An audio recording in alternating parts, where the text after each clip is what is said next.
So this is the part 2 video. म चाहिँ फेरिङहरू यो लाइनहरू चाहिँ निकालिदियो, अब सबै खोल्नु बाँकी छ।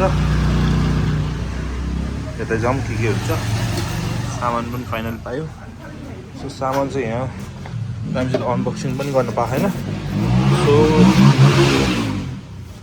कुदाउँछ।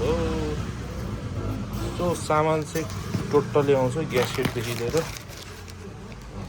यो ग्यासकेट भयो, यसमा बक्स सिलिन्डर छ, यो रिङहरू, साइलेन्सर ग्यासकेट, रिङ भन्दा मिस्टेक भएछ, पिस्टन पिन रिङ चाहिँ यहाँ छ, पिस्टन रिङ, पिस्टन अनि ब्लक सिलिन्डर चाहिँ छ।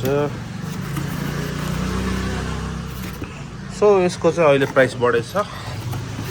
पहिला चाहिँ हाम्रो यो यसको प्राइस 19,400 थियो, अनि अहिले चाहिँ एमआरपी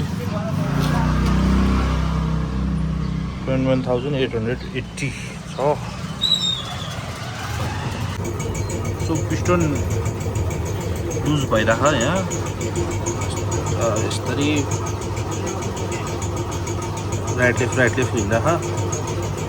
खासै भिडियोमा चाहिँ देखिन्न, तर यो रियल लाइफमा चाहिँ यस्तो पुरै ढक्छ कि, तल माथि तल माथि। त्यही कारणले आवाज आइरह हो। सो इन्जिन चाहिँ ओभरअल खोल्सियो, सामान छ, हेड छ। सो यहाँको एउटा थ्रेड बनाउनु थियो, थ्रेड पनि बनायो, फिट भयो। अब ब्लक सिलिन्डर फिट गर्नु पऱ्यो। ग्यासकेट आयो, ग्यासकेट यहाँ पिस्टन पिनहरू, रिङ पिस्टन रिङ छ, यहाँ पिस्टन छ, अनि ब्लक किट।